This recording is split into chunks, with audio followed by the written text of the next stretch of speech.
Alex, ¿cómo estás hoy? ¿Qué tal? ¿Cómo vas? Muy bien, muy bien.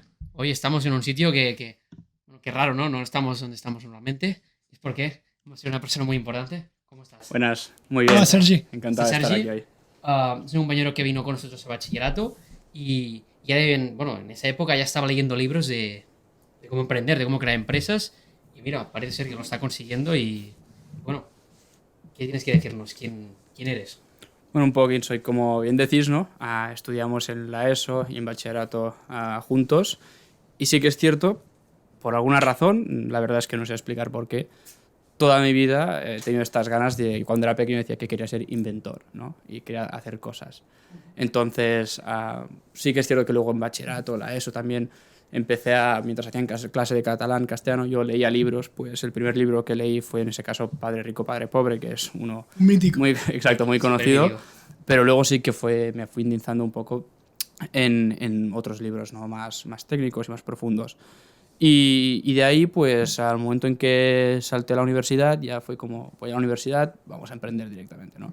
Pero yo me presentaría un poco como un emprendedor de Barcelona, ¿no? O emprendedor tecnológico, con una visión, digamos, de un balance entre lo que es el emprendimiento más capitalista, más enfocado a objetivos económicos, y con un balance, digamos, con un ámbito social, es decir, que tenga un retorno social. Por eso mismo, un poco la naturaleza de nuestra empresa.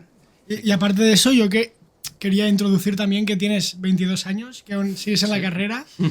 O sea, que la gente joven se puede ver reflejada en ti, ¿no? O sea, que no eres un caso excepcional, o sea... Sí, para nada. Es decir, yo muchas veces cuando explico un poquito quién soy, lo que hago, sí que es cierto que yo aún estoy estudiando, sí que ha pasado a ser algo bastante, yo diría, secundario en mi vida, la universidad. Es como cuando tengo un rato estudio, cuando puedo voy a la universidad y es como que ya es como un momento de desestresarme, de pasármelo bien, ir a la universidad, ¿no?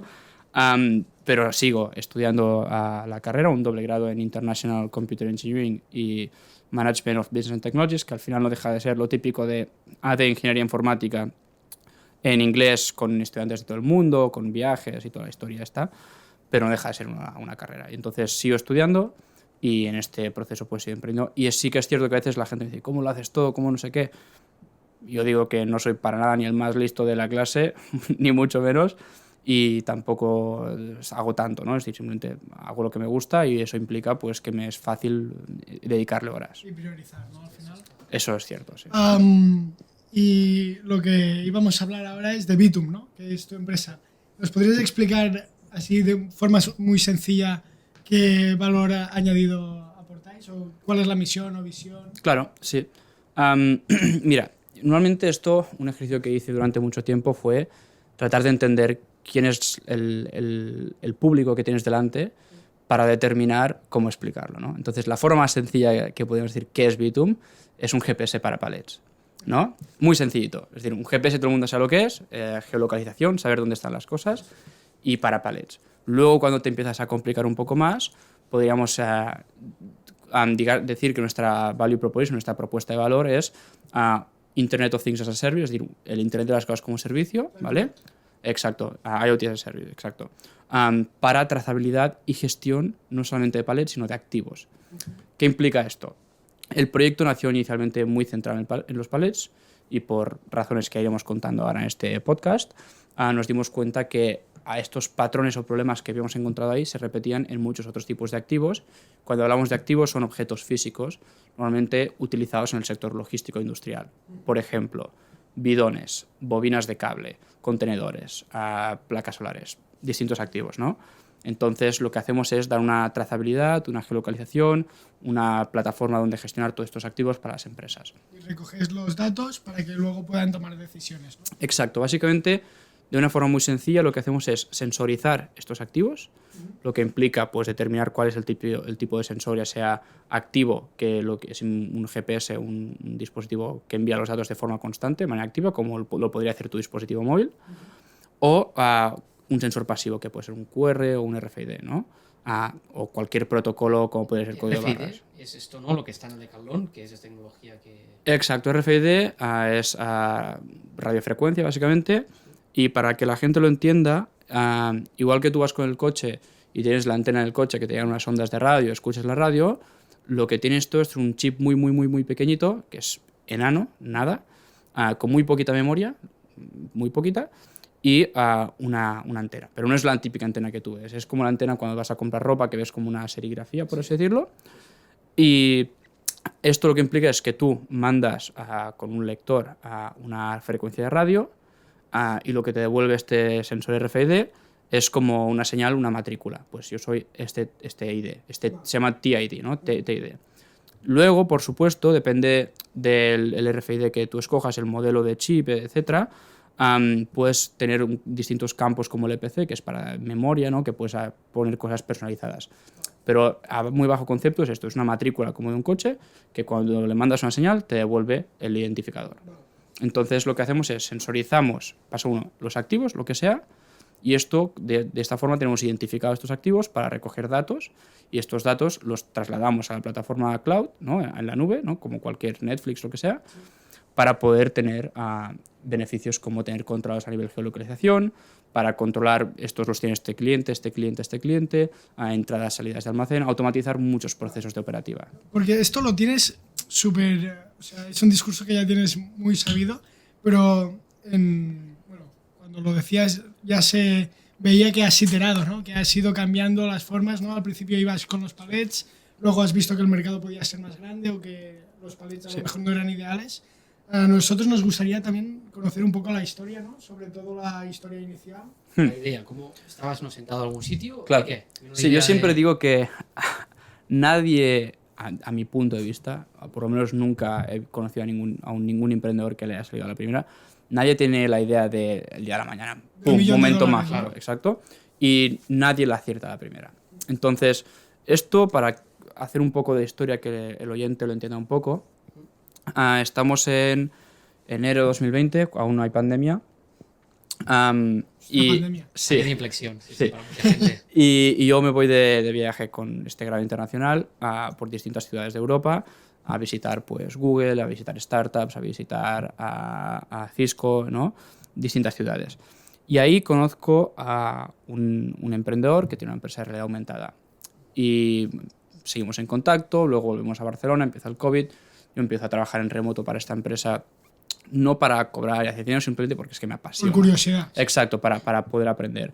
Y ahí lo que hacían ellos es instrucciones en realidad aumentada para el sector industrial, ¿no? Entonces ahí empiezo a ver un poquito temas de maquinaria industrial, cómo es el sector, es un sector donde realmente diría que es bastante lento y tradicional, pero se mueven muchas cantidades a nivel de volumen de dinero, de optimizaciones, de eficiencia y muchas cosas. Productividad, ¿no? Se mide mucho, es muy medido, todo se intenta medir al máximo. Exacto. Para bajar costes, ¿no? Exacto. Desde el entrenamiento del operario a los temas de seguridad, todo esto pues lo aprendí ahí un poquito, ¿no? Luego, mientras iba trabajando con esta gente, iba haciendo la carrera en remoto, conocí por historias de la vida a uno de los cofundadores de ya.com, que fue una startup que en la burbuja del .com pues lo petó y les fue muy bien, ¿no? Les fue bien, o sea, no reventaron en el .com. Es decir, ellos hicieron una venta muy importante, vale. pero esa venta, pocos años después, creo que la venta fue a Dutch Telecom, si no me equivoco, y esa venta luego se vendió por la mitad de lo que se compró. Pero, bueno, por historias, ¿no? O sea, supieron venderlo cuando tocaba. Exacto, sí, exacto. Entonces, esta persona, Juan, se dedica a día de hoy él a vivir un poco y a hacer proyectos por curiosear. Y él tenía un proyecto que nos conocimos que se llama Auténtico, que era pues para verificar piezas de ropa de lujo a través de unos sensores NFC, que es como dentro de la familia del RFID, ¿no? Sí. Y móvil, ¿no? Sí, más o menos. Igual la gente va y paga con el móvil o la tarjeta, sería más como la tarjeta, pero en este caso es un tipo de NFC, el cual tenía la característica que era como si fuera un ADN. Cada vez que se escaneaba, cambiaba. Entonces cada escaneo era único. Entonces no podías llegar a hackearlo por temas. Esto es una empresa, lo decía NXP, que es una subsidiaria de Philips. Entonces estamos hablando de un chip muy trabajado. Entonces, con él empecé a aprender estos aspectos y también aprendí mucho de QRs porque otras empresas que tenía trabajaban en este aspecto. A todo esto llegamos a junio y a mí, AR Experts, la empresa de Alemania, me dice, oye, vente a trabajar aquí, ¿no? Vente aquí en verano.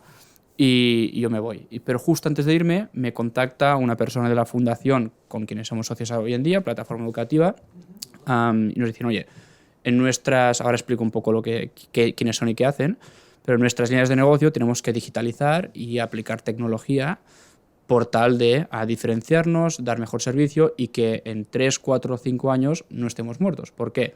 Porque ellos se dedican a la formación e inserción laboral de personas en discapacidad o en alto riesgo de exclusión social. ¿Qué implica? La formación es una formación especializada, con mucha atención, pero la inserción laboral suelen ser trabajos, desde mi punto de vista emprendedor y muy exigente, ¿no? Bastante precarios. ¿Qué significa? Brigadas de limpieza en las calles, líneas de producción de procesos muy manuales. Exacto. Exacto. Entonces, todo esto es bastante probable que en un tiempo desaparezca. Y ellos, pues por este esfuerzo de mejorar y darle un toque más productivo a todo este servicio y diferenciador con sus clientes y competidores, dicen, si encuentras alguna tecnología, crees que hay alguna cosa que podemos implementar, dínoslo. Yo les digo, bueno, yo ahora me voy a Alemania a trabajar, pero pasadme vuestras líneas de negocio y yo, mientras esté ahí, voy a ir analizando. Yo, para mí, como un niño pequeño, me lo pasaba genial. Entonces, estando ahí en Alemania, estuve un mes y medio en Múnich y otro mes y medio en Stuttgart, súper bien, y ahí voy analizando distintas cosas que veía. Inicialmente dijimos, ostras, tiene una línea de producción de bicis, vamos a dar un servicio añadido a las bicis que producís, ¿no? Para dar un servicio de trazabilidad de la bici. En ese momento ya empezaban a haber bastantes bicis eléctricas, pero no era un auge tan bestia como ha habido ahora. Exacto. Entonces, la trazabilidad aún no tenía tanto sentido porque eran bicis pues, que para el consumidor final tienen un precio de quizás de 150, 250 euros y que no hay un interés en tener una trazabilidad de eso, ¿no? O sea, la trazabilidad era para la seguridad, ¿no? Porque si no le robaban o... Exacto, exacto, pero dónde estaba. Y un activo de 200 euros a lo mejor no lo quieres tener tan controlado. Yo no diría tanto es el valor, sino es el tipo de usuario. Es decir, una persona que se compra una bici de 1000 y algo euros o una bici eléctrica, que también los precios suben muchos, es una persona que lo compra porque seguramente le gusta el deporte, quiere utilizar esa bici como ocio y la quiere tener controlada, cuidada, le va a dar un mantenimiento y estará dispuesto quizás a pagar 5 o 10 euros al mes para eso. Una bici que utilizas en tu día a día, que la aparcas en la calle y tal, sabes que existe, sabes esa posibilidad y te puede interesar más o menos. Pero luego había muchas otras complejidades como cómo llegas al mercado, porque ellos son productores, pero no son realmente los propietarios o los que distribuyen esas bicis, ¿no? Entonces significa que tienes que convencer a la empresa, que es tu cliente, que distribuye además este servicio añadido, pero luego el proceso de venta es como quiero la bici pero no quiero esto, pero sí quiero esto. Se complicaba y no lo veíamos tanto valor añadido. Entonces eso se descartó y vimos que una otra línea que tenían era en el sector del palet. Los palets, que imagino que cualquier persona que escuche esto sabe lo que es, y si no, pues es una estructura de madera que se utiliza normalmente para transportar en logística prácticamente cualquier cosa que pides por Amazon o cualquier activo físico, viene en un palet o ha pasado por un palet en algún momento de su vida, ¿no? Entonces ahí nos dimos cuenta que, ostras, se utilizan muchos palets, pero durante mucho tiempo no ha habido ninguna innovación, es exactamente lo mismo y hay mucho que mejorar en esta industria, ¿no? Es un sector muy anticuado, ¿no? Muy tradicional. Que no tiene disrupción en cuanto a tecnología ni un valor añadido, ¿no? Exacto, es decir, lo que se vende es un palet, punto, ¿no? Y hemos visto que muchas empresas, incluso empresas números 1 o muy grandes aquí en España, son empresas familiares que pasan de generación en generación, que no hay, yo diría, depende de cuál, pero una ambición muy grande por el explotar y crecer y hacer un cambio. No, son empresas que tienen una barrera de entrada importante porque son industriales, hay mucha inversión en maquinaria que no cualquiera puede entrar y que tienen una carta de clientes y ahí se mantiene, ¿no? Entonces, ahí nos dimos cuenta que no era tanto el palet, sino el valor añadido que podías dar con un palet inteligente, ¿no? Sensorizarlo y dar valores añadidos como, por ejemplo, todas las documentaciones que van con una mercancía, pues albaranes, certificaciones NIMF 15 que son para transportistas, por ejemplo, un EPAL, que es el palet europeo, es un palet estandarizado, tiene que ir con ciertas documentación, ¿no? Con ciertas unas certificaciones conforme se ha pasado unos procesos fitosanitarios y varias cosas. Si tiene que pasar una frontera, tiene que tener una proforma, ¿no? Etcétera. Exacto, pero es decir, sobre todo por estos temas fitosanitarios es porque es madera, ¿no? Entonces tiene que haber un proceso de desinfección, ya sea por calor o por ciertos químicos, porque si tú, por ejemplo, envías una cosa... En Europa es más fácil enviar, pero sales de Europa a Sudamérica, por ejemplo, un palet con carne, con lo que sea, y llegas en el palet de destino en aduanas y hay un microbio, hay alguna cosa, directamente te devuelve la mercancía, la queman, la destrozan, lo que sea. Y el problema no solamente está en que pierdes la mercancía, sino en que todos los palets que han salido con esa remesa de certificación, que pueden ser centenares o a veces miles, todos quedan invalidados. Y además, el productor del palet que certifica esto, se le prohíbe poder certificar, ¿no?, hasta que vengan y te hagan la inspección sanitaria. Aquí identificaste un problema del copado. Esto es un gran problema, ¿no? Entonces, pero esto es un gran problema que no hay mucha intención de resolver, exacto. Entonces dijimos, vale, hay que resolver este problema, pero hay que añadir mucho más valor. Entonces, poder geolocalizar, poder tener distintas funcionalidades que hemos ido añadiendo. Pero aquí entra el problema de cuando tú entras en cualquier industria y vas entrando más a fondo y vas aprendiendo, te das cuenta que siempre todo es mucho más complejo. Y nos dimos cuenta de que el palet en sí es un activo muy difícil de gestionar, dónde pones el sensor, cómo lo pones, porque un palet parece muy estable, muy rígido, pero la que tiene 750 kilos encima, va un toro ahí, le pega y se rompe el palet. Entonces, el chip ya lo pierdes, es muy complicado, ¿no? Pero nos dimos cuenta de un problema más importante, y es que hay una gran parte del sector que funciona en compra-venta. Es decir, yo produzco palets, te los vendo y me da absolutamente igual lo que hagas con el palet. No quiero volver a verlo. De hecho, es que mejor que no lo vea, porque implica que te voy a producir uno nuevo, me lo vas a pagar, ¿no? Y ahí dijimos, ostras, ahí luego no hay un interés por parte del productor de tener un control, porque a él se lo saca de encima y se ha acabado. Sin embargo... Su negocio precisamente es eso, que lo pierdas y tengas que comprar otro, ¿no? Exacto. Entonces nos dimos cuenta que aquí dentro de este mercado había un nicho que son los pools de palets. Ahí son empresas que no te venden el palet, sino que te venden el servicio de utilizar ese palet. Y ahí sí que tiene mucho sentido nuestra propuesta de valor, ¿no? Ahí sí que saber dónde está ese palet en todo momento, tener la trazabilidad, poder recuperarlo es clave, porque la tasa de recuperación de palets realmente es lo que determina cómo de rentable va a ser tu negocio. Si alquilas 100 palets a un coste inferior de venta, los recuperas todos y los vuelves a alquilar, los recuperas todos, vuelves a alquilar y ya estás... Es rentable. Exacto, recuperando. Si recuperas la mitad, tienes problemas. Por curiosidad, ¿ahora cómo lo llevan haciendo esas empresas? ¿Tenían un código? No hay, hoy en día no hay identificación única en el sector de nada, no hay ni siquiera una estandarización. La máxima identificación que hay es con los procesos fitosanitarios, con estas normativas NIF 15, tú haces el proceso de sanidad, por así decirlo, y ya es un lote. Y se marca con ha quemado en la madera el lote. Pues que para mí esto es... Como los cerdos, como marcan los cerdos lo mismo. Exacto, es algo así, ¿no? Y aquí, ¿cuándo montaste la empresa? Esto es una idea, ¿no? Sí. Aquí ya os estabais empezando Todo a meter esto muy dentro del sector. estamos, imagínate, estamos en septiembre de 2021. Eres tú y otra persona. Bueno, yo bueno, perdón, estamos en septiembre de 2020. Sí, plataforma educativa, ¿no? Como os comento, pues es una fundación o una agrupación realmente de interés económico, que son varias fundaciones, bastante importante. Y en ese momento éramos ellos, una empresa del sector del palet, que es Casas Palets, y yo. Entonces, Me conectaron con una empresa del sector. Pues.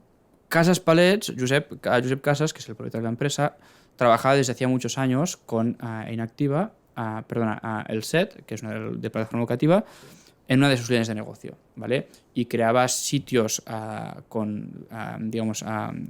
sitios de trabajo para gente en alto riesgo de exclusión social, ¿vale? Para dar este valor añadido o esta Corporate Social Responsibility, que es responsabilidad social corporativa, ¿no?, en su empresa. Porque Josep cree firmemente, ¿no?, en no solamente retorno económico o creación de valor económico, sino en esta creación de valor social. Tener un impacto en el ámbito donde tú estás, ¿no? Exacto. Y ha hecho, pues Josep, la verdad es que ha hecho muchas acciones muy positivas, no solamente en plataforma educativa, sino en distintas áreas, ¿no? Entonces, al tener esta confianza y esta proximidad entre ellos dos, fue de una forma muy sencilla, ¿no?, decirle, oye, Josep, hay esta oportunidad que hemos detectado, nos gustaría seguir explorando y trabajar conjuntamente para esto. Entonces, ¿Y cuándo montaste la empresa? ahora llego ahí. Entonces, empezamos septiembre de 2020 a investigar los tres, principalmente yo era quien estaba investigando, pero luego tenía el soporte y la experiencia de todos ellos. Y estuvimos solamente un año hablando con las empresas más grandes que hay en el sector aquí en España y también algunas muy, muy importantes de Europa, como podría ser Pooling Partners, por ejemplo, y luego con otras empresas que no eran de palets, pero que eran usuarias de palets. También es importante tener esta imagen. Y cuando nos dimos cuenta, vimos que realmente había un problema y una necesidad a resolver, ¿no? Fue cuando dijimos en septiembre, bueno, empezamos a negociar temas de inversión, etcétera, pero en septiembre de 2021 fue cuando decidimos constituir y empezar a desarrollar tecnología. Después de un año de estar investigando. Exacto, sí que es cierto. Yo creo que podríamos haber ido un poco más rápido, pero al final soy es decir, solo founder, que se dice, es decir, emprendedor único, sin cofundadores, una organización muy grande. Bueno, quisimos ir paso a paso, a medir las cosas bien, y hay que entender que yo fui un poco evolucionando progresivamente. Es decir, inicialmente no fue como, venga, a emprender y todo, y sacar todo. No, yo seguía teniendo un alto, como diría, commitment, un alto compromiso con la carrera y hacía bastantes más créditos de lo que hago hoy en día, y luego poco a poco he ido transicionando a un compromiso mucho mayor en la empresa y no tan importante con la universidad, ¿no? Pero por eso nos tomó un año realmente, porque era como algo poco a poco, no era un proyecto que tenía tanta relevancia tampoco dentro de la organización de plataforma educativa como quizás puede tener hoy en día, ¿no? ¿Y cuando constituiste la empresa ya te tomaste un compromiso más firme con ella? Por supuesto, yo en el momento en que decido voy a empezar este proyecto, esto ya en 2020, antes de constituir nada, es porque me comprometo, porque yo sé que mi tiempo, por así decirlo, puedes valorarlo en cero, digamos en 0 euros la hora, ¿no? Porque estás estudiando. Pero sin embargo, el tiempo que está dedicando un empresario como Josep Casas, que lidera una empresa muy importante en el sector del palet, es muy valioso. Y que a mí me atienda y estemos 4 o 5 horas encerrados en una sala hablando, y que me pase sus contactos del gremio, que es gente muy importante también, ese tiempo vale mucho para mí. Igual que el tiempo de Luis, de Albert, de Ricard, de toda esta gente de la fundación, que al final ellos, si quieres o no, si coges su remuneración por hora, ese tiempo vale lo que está ahí estipulado, ¿no? Sí. Entonces yo me lo tomo muy en serio. Luego sí que es cierto que a la que constituimos la empresa, yo digo, ya hay que ir a muerte. Para mí no es bueno, sí falla, no. Es que no va a fallar. Vamos a pivotar, vamos a hacer lo que tengamos que hacer, pero esto va a funcionar, ¿no? Y por eso ahí cojo ya mucho más compromiso. Y aquí has sacado una palabra que yo creo que es importante, que es pivotar, ¿no? Porque al final visteis que el palet a lo mejor no era el sector que tenías que transformar y habéis ido cambiando poco a poco, ¿no? O sea, yo diría que quizás algún experto en el sector así dirá, este chico no sabe lo que dice, pero para mí el palet es como la manzana de oro, ¿no? Es decir, es muy complejo. La gente no se imagina la complejidad que tiene el mundo del palet, de los distintos modelos que hay, empresas muy grandes que diseñan sus propios palets para que se les encaje. Es muy complejo el mundo. Hay mucha industria en esto, pero también es cierto que lleva una complejidad, pero implica que hay una gran oportunidad, porque estamos hablando de volúmenes muy grandes. Cualquier empresa que gestione un volumen mínimamente importante se puede ir a 1 millón de palets anuales, ¿no? Exacto. Entonces, hay una oportunidad muy grande, pero es muy difícil no solamente esto, sino también cambiar una industria tan compleja. Y aquí nos damos cuenta que, ostras, esto es, por así decirlo, un long shot, es decir, es una visión a largo plazo que irá madurando y poco a poco iremos teniendo el músculo económico y la potencia como para invertir y apostar, incluso a cargar un poco la mochila de este cambio, pero por ahora la empresa hay que seguir, hay que ir generando negocio, ¿no? Y nos dimos cuenta que esto que pasaba con los palets pasaba con otros tipos de activos que funcionaban bajo el mismo modelo de negocio. En concreto, cuando hablo de modelo de negocio me refiero a lo que es un pool de palets, es decir, el alquiler de estos palets. Esto, por ejemplo, váteres portátiles. Aquí es exactamente lo mismo. Una empresa tiene váteres portátiles, los alquila y se devuelven. Estamos hablando, pues, por ejemplo, las bobinas donde hay los cables pues, de telefónica, de cableado eléctrico, lo que sea. Todo esto va en unas bobinas, ¿vale? Estas bobinas suelen tener un coste bastante elevado y estas sí que ya llevan en su industria un tipo de matrícula del fabricante para identificarla. Y aquí sí que legalmente... También se alquila. Bueno, normalmente, tal y como funciona, es como un tipo de alquiler. Normalmente el fabricante del cable la da a su cliente, quien sea, y cobra un depósito por esta bobina. Entonces, cuando recuperan la bobina, te lo devuelven, ¿no? Pero sí que hay está más controlado, digamos, en este caso. Y aquí hay mucho espacio también, porque cuando empezamos a hablar de la gestión de este alquiler de palets o lo que sea, si empiezas a hablar de automáticamente gestionar todos los pagos porque tienes todo identificado, las transacciones de un cliente a otro, simplificas muchísimo la gestión de todo esto. Y en las bobinas fue interesante cuando nos dimos cuenta de decir, hay muchas empresas que el hecho de hacer este alquiler o este depósito les viene genial, porque hacer un depósito por más de los que les cuesta producir la bobina en sí, y les dicen, es que ni me la devuelvas, ¿no? Me quedo el depósito y les va bien, ¿no? Entonces, es también un poco como dar un poco de transparencia en el sector. Y con esto es que puede dar 1000 ejemplos. Contenedores también, bidones, muchos tipos de activos, ¿no? Hasta coches, me imagino yo. Podríamos llegar a coches. De hecho, aquí, por ejemplo, tengo este sensor, que siempre hago. Este de aquí es standalone, por así decirlo, va solo con batería. Pero tenemos otros sensores que son para meterlos en el conector del coche y sí, se puede hacer. De hecho, nos lo hemos planteado como approach, digamos, ir a este mercado, pero sí que es cierto que está como mucho más triado, hay mucha más competencia, hay players muy grandes ahí dentro. Ecultra, ¿no? O sea, por ejemplo, Ecultra, que sí, pero ya lo tienen. Sí, pero Ecultra, su propuesta de valor no es la trazabilidad de esto, lo utilizan como herramienta interna para un control. Ahí estaríamos hablando de, creo que se llama Mobile Data, por ejemplo, es una empresa bastante importante en esto, que hacen sobre todo pues coches, camiones con tacógrafo. Aquí dentro hay un mercado muy grande. Por eso nosotros entramos en la parte de lo que llamamos Material Handling Assets, es decir, activos para gestionar material o para uso logístico.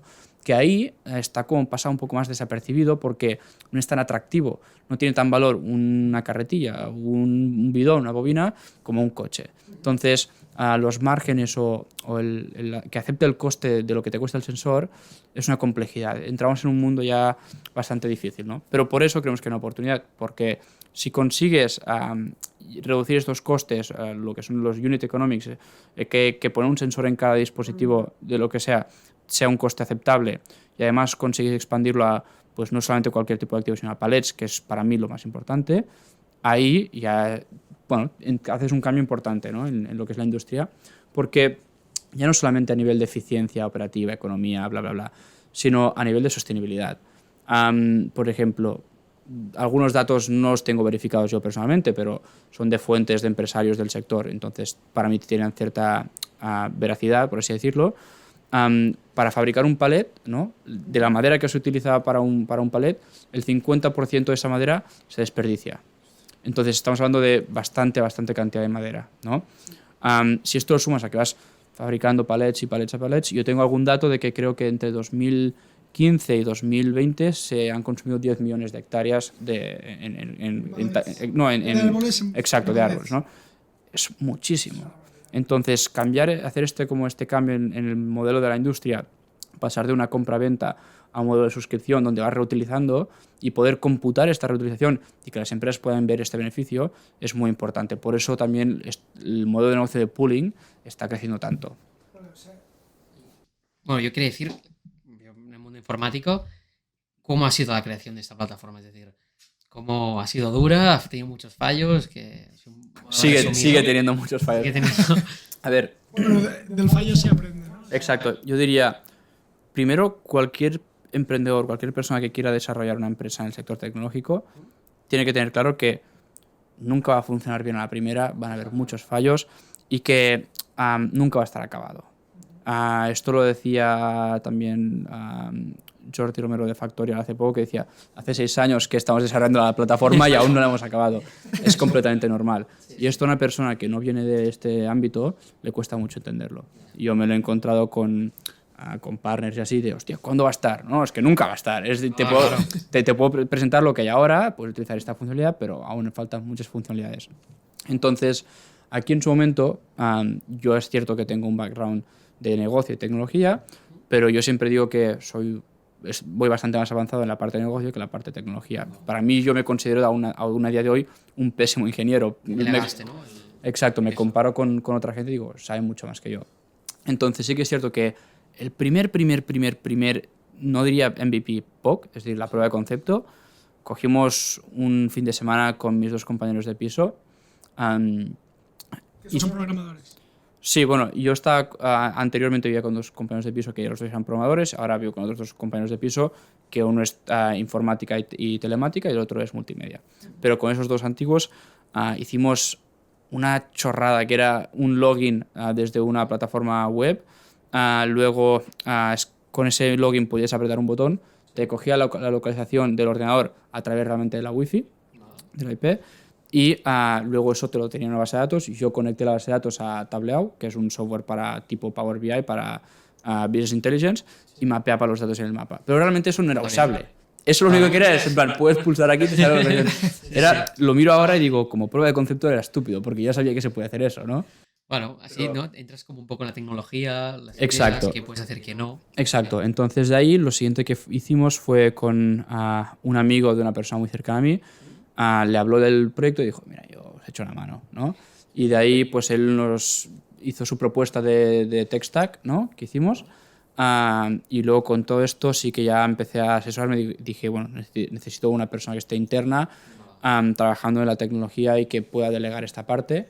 Y ahí es cuando Guillem entra en la imagen, que ha sido, yo creo, desde el principio posiblemente uno de los mejores aciertos que he hecho, porque es una persona muy comprometida al proyecto, con mucho conocimiento, y aunque es una persona joven como yo y quieras o no, no va a tener la experiencia que tiene un director de tecnología de 40 años, eso es así, tiene una gran capacidad de aprendizaje y de centrarse y trabajar muy duro, ¿no? ¿Cómo hiciste que estuviera comprometido? Lo de las personas es un tema interesante que ahora entramos, pero para acabar la parte de tech, con Aurelio, que es el amigo de esta persona cercana, que entró a echar una mano, y Guillem, que entró ya en el equipo, bueno, hizo una propuesta tech, hicimos un MVP que más o menos funcionaba, y de ahí hemos ido aprendiendo. ¿Cuánto tardasteis en sacar, desde que formasteis la empresa, a sacar el...? Es decir, empezamos realmente a desarrollar incluso antes de tener la empresa hecha. Empezamos más o menos en agosto, y la empresa la constituimos el 23 de septiembre de 2021, ahí fue cuando fuimos al notario a firmar. Y más o menos empezamos a tener algo funcionando diciembre, noviembre. Y ahí fue cuando ya en enero más o menos empezamos a hacer pruebas piloto. No estamos comercializando, solamente pruebas piloto, ¿no? ¿Una empresa o vosotros? Bueno, como tenemos, salió la oportunidad que dentro del grupo de plataforma tenían la línea de negocio en la que producen bicis. Había un interés vamos a probar de meter aquí los QRs, ¿no? Y vamos a tener un control pues, de lo que estamos produciendo y ver cómo facturamos y tal.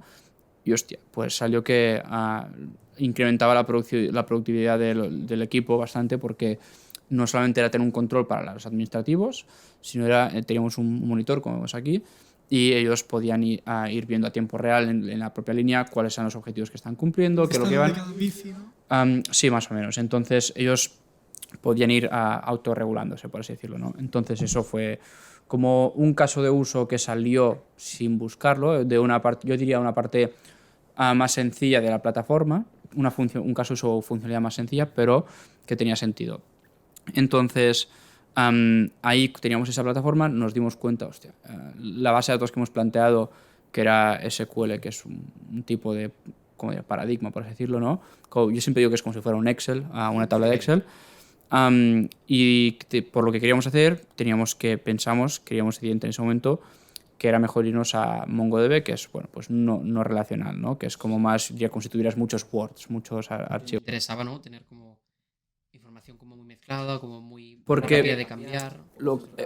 Exacto, poco estructurada es la clave. Es decir, lo que creamos son JSON schemas, digamos, es decir, una estructura en JSON que es como para el oyente que lo escuche, es como si tú guardas texto en Word y defines descrito, más o menos, de una forma, ¿no? De una forma muy sencilla. Muy visual, Exacto, para el técnico dirá, esto no tiene nada que ver, pero no. Entonces, con esto el objetivo era poder cambiar poder tener información que tuviera estructuras muy distintas dependiendo del cliente.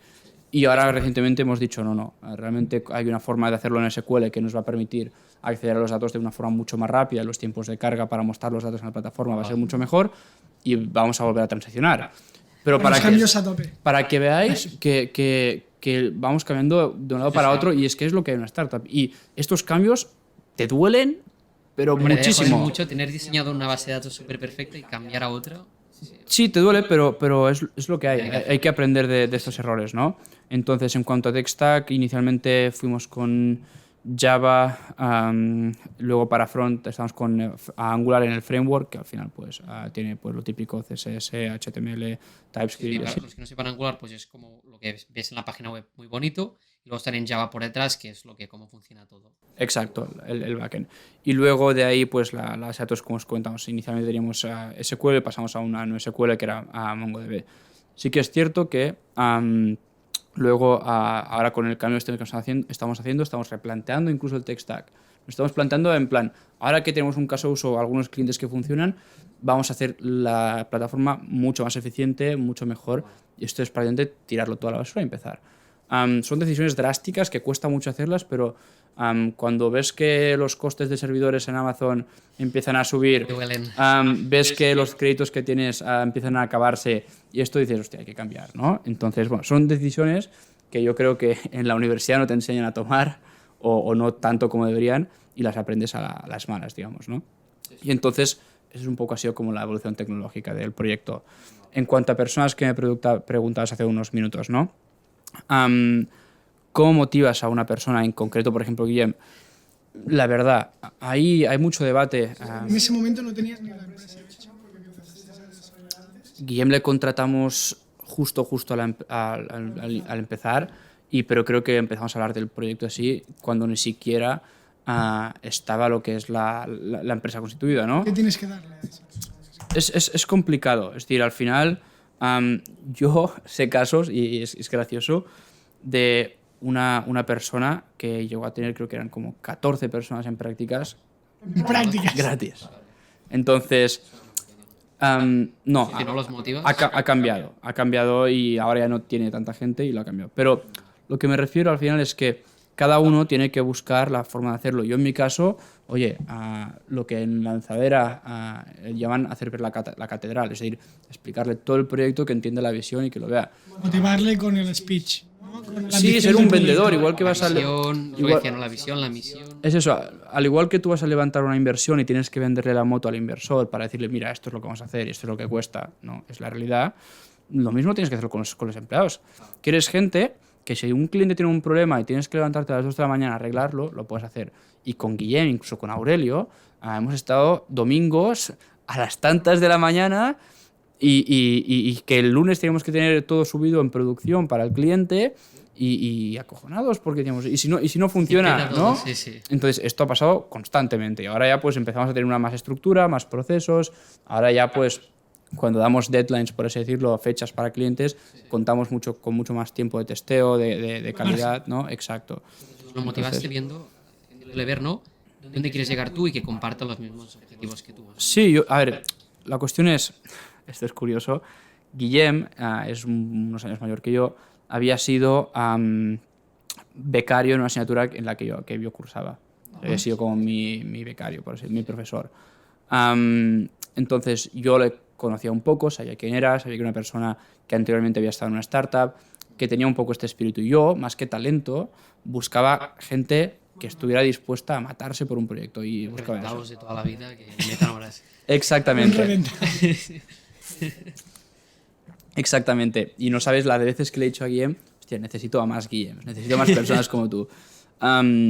Entonces yo a él le fui con la verdad por delante y le dije, mira, esto es lo que quiero hacer, esto es lo que he estado trabajando, este es el proyecto, le expliqué todo a fondo, le gustó el proyecto, le pareció muy interesante y yo diría que poco a poco entiendo que se ha ido enamorando del proyecto, de esto... Lo ha hecho suyo. Exacto, y yo creo que él lo siente también así, ¿no?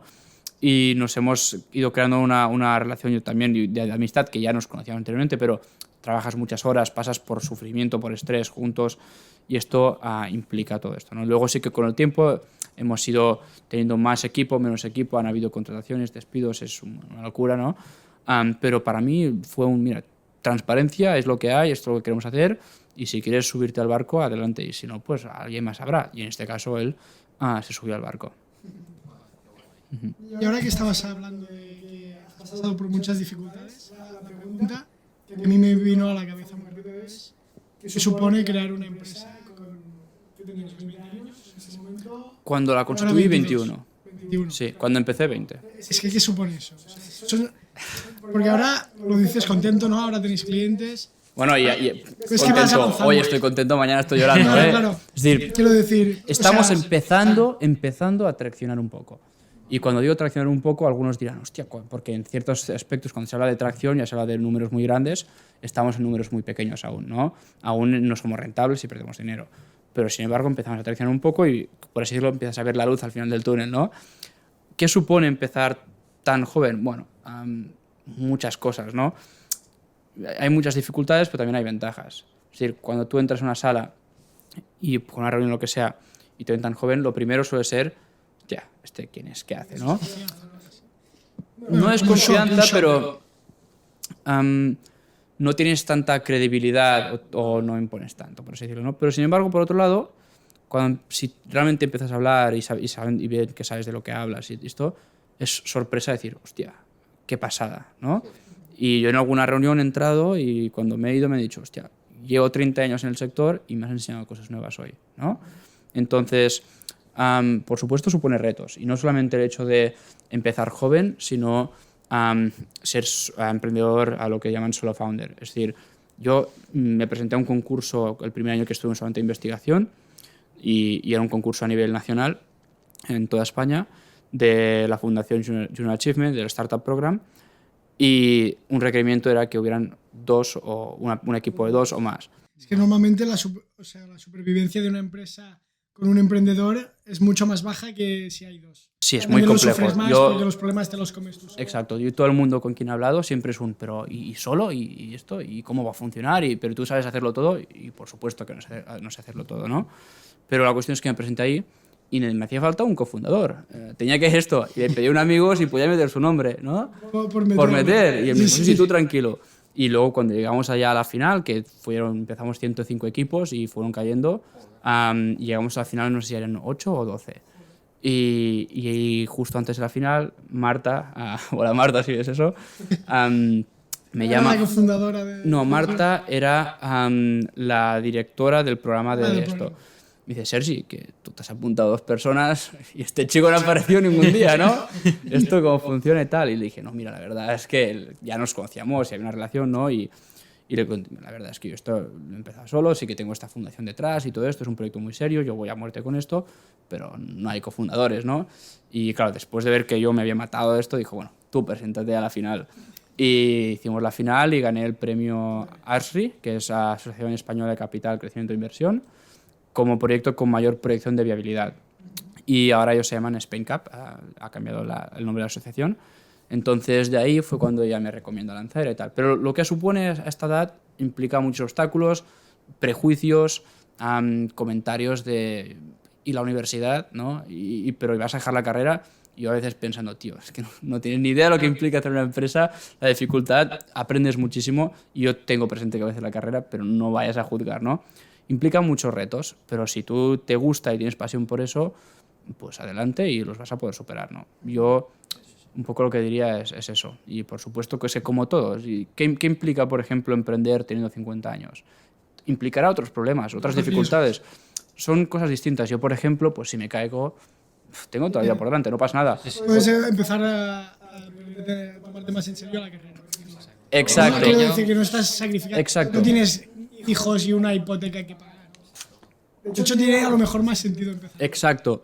Cada uno lo ve como lo ve, ¿no? Entonces, ¿por qué ha supuesto? Pues sí, pues distintos obstáculos. Y también todo hay que verlo con perspectiva. Es decir, los obstáculos que yo me veía hace un año y que eran, qué dificultad, no son los mismos con los que me encuentro hoy en día, que veo eso como muy relajado. Entonces, lo que he aprendido mucho es cuando tengo un problema, dar un paso atrás, visualizar, mente fría, vamos a pensar y de ahí actúo, ¿no? Entonces, supone pues aprender estas cosas, básicamente, a madurar, a tener mucha disciplina y a seguir día a día.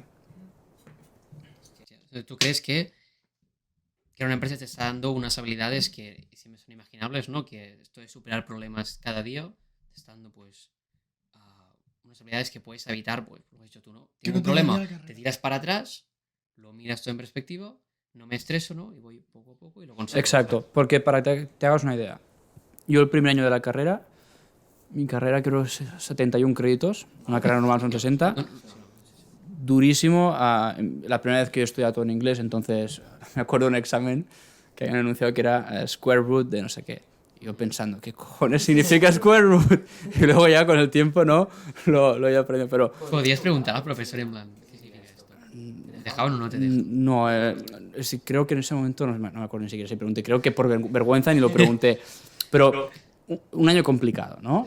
Yo el primer semestre, y además ahí intenté empezar un proyecto, que de ese proyecto se murió en 3 meses. Pero de ahí empecé con una crisis y quería dejar la carrera, quería dejar todo. Y ahí fue quizás la primera lección que tuve junto con mi coordinador del grado, que me ayudó mucho en ese momento, Ricardo. Oye, calma, vamos a dar un paso atrás, vamos a visualizar, no está tan mal esto. Reconducimos ese año y de ahí empezamos a construir. Y esto lo aplico en muchos aspectos. Hace unas semanas, un cliente que llevamos mucho tiempo trabajando, que está bastante avanzado, oye, creemos que esto no va a seguir adelante. Antes, al principio, hubiera, ¿cómo se dice? Como freaked out, ¿sabes? Hubiera vuelto, ostras, que estamos haciendo esto que no sirve para nada, lo que hago, esta empresa me he equivocado completamente. Ahora es como... Se ha saltado al vacío y no hay nada. Exacto. Ahora pasa esto con una cuenta grande, por así decirlo, y lo que hice fue, literalmente, me puse las zapatillas de ir a correr, me fui a correr, me desestresé, despejé, volví y dije, vale, respondí el correo. Y lo respondí en forma que pudiéramos dejar la puerta abierta, ¿no? Estas son cosas que tú vas aprendiendo. Igual que esto de tomarte las cosas con más calma y más frío, vas aprendiendo otras cosas, pues gestión de personas y muchos otros aspectos. Delegar, por ejemplo. Ahora la escala de estrés para ti, pues ahora eres mucho más capaz de lidiar con el estrés. Es decir... Por lo que acabas de explicar. Es decir, los volúmenes, por así decirlo, de estrés siguen estando ahí. Sigues teniendo mucho estrés. Más tolerante no, yo diría que sabes mejor cómo gestionarlo. Yo, por ejemplo, esta mañana tuve una reunión, teóricamente yo estoy de vacaciones estos días, pero he tenido una reunión y luego me he ido en bici, porque sabía que hacía varios días, que tenía varias reuniones estresantes y tal, y necesito yo sé que hacer deporte, sobre todo cardio, a mí me desestresa. Sé que cuando estoy muy cansado y tal, dar una vuelta andando también me hace activar un poco. Hay pequeñas acciones que yo sé que me van bien a mí, ¿no? Entonces, bueno, te vas conociendo, básicamente. Igual que un futbolista, por así decirlo, se conocerá que hacer este movimiento de esta forma es más propenso a que le salga mal el tiro o que se lesione, pues un emprendedor sabrá cómo no llegar a un burnout, por así decirlo, a quemarse, a no estar estresado, a gestionar este estrés. Por ejemplo, ¿qué pasa cuando tienes un problema y te ocurre delante del equipo? Tienes que saber cómo esconderlo, ¿no? Exacto, y cambiarlo. Y esto, pues la primera vez que lo hice bien, dije, hostia, muy bien, Sergi, ¿no? Y dije, lo has hecho bien. Y esto te pasa a veces. Pero sí. Pues molaría hablar de muchas otras cosas más, pero tenemos un tiempo Exacto, sí. Ya buscaremos otro día si por supuesto quieres volver y preguntarte pues muchas otras cosas. Para acabar, un consejo así que recomiendes a mucha gente, amigos, familiares, así muy rápido, que quieras dar. ¿En general o para...? En general, sobre todo sobre el emprendimiento. Sobre crear una... A ver, yo siempre digo, que dar consejos es muy difícil porque lo que me ha funcionado a mí no tiene por qué funcionar a otro, ¿no? Pero lo que yo sí que me he dado cuenta que pasa con... Sí que es cierto que ahora, por A o B, hay bastantes personas que me contactan, Sergi, he visto que emprendes, tal, y me piden, pues, a ver si les puedo dar mi opinión, mi consejo, lo que sea, ¿no? Y yo lo que me doy cuenta muchas veces es que todo el mundo es que ahora tengo esto o otro. Entonces, mi opinión o lo que yo veo es nunca es el momento ideal para empezar nada. Nunca, siempre hay algo, ¿no? Y por otro lado... Fuera excusas, ¿no? Si lo tienes que hacer, lo haces. Sí, pero es que yo, por ejemplo, pienso... Si cualquier persona con la mente en la tierra... He pensado, un tío que está haciendo 2 carreras, que hay el COVID, que tal... ¿Cómo se te ocurre empezar una empresa? Vaya. No es normal. Pero es que si no, ¿cuándo? ¿No? Porque luego, hostia, acabas la carrera y Luego el máster, que luego el trabajo. Exacto. luego- Entonces yo dije, no, quiero empezarlo porque es lo que me hace feliz, lo hice. Entonces, primero una cosa es, nunca es el momento correcto. Yo me doy cuenta de eso y que la gente pone excusas para, es que esto y lo otro. No, hazlo como un side project si quieres, mientras haces otra cosa, pero yo también lo hice progresivamente. Y por otro, yo también me doy cuenta que es muy difícil para la gente, o por lo menos lo que me doy cuenta yo, que haya constancia. Es decir, a veces te tiras al vacío, hay mucha energía, vamos a por ello, 3 Estás semanas. perdiendo, ¿no? Te Sí, mueres. sí. Entonces, esto yo creo que va muy relacionado también en lo que realmente te gusta. Es decir, tú puedes tener una motivación de 3 semanas para un proyecto, pero si no es algo que realmente te surge de ti, que toda tu vida, en mi caso, por ejemplo, siempre he estado inventando cosas y leyendo y tal, es muy difícil mantenerlo en el tiempo, ¿no? Crear como un hábito, ¿no? El trabajo este de... Cuando tienes problemas muy gordos, ¿no? Cuando a lo mejor dudas del negocio, que si es factible. Y encima si estás solo, como estabas al Bueno, principio, tienes dices, que iterar pues, completamente, tirar todo a la basura.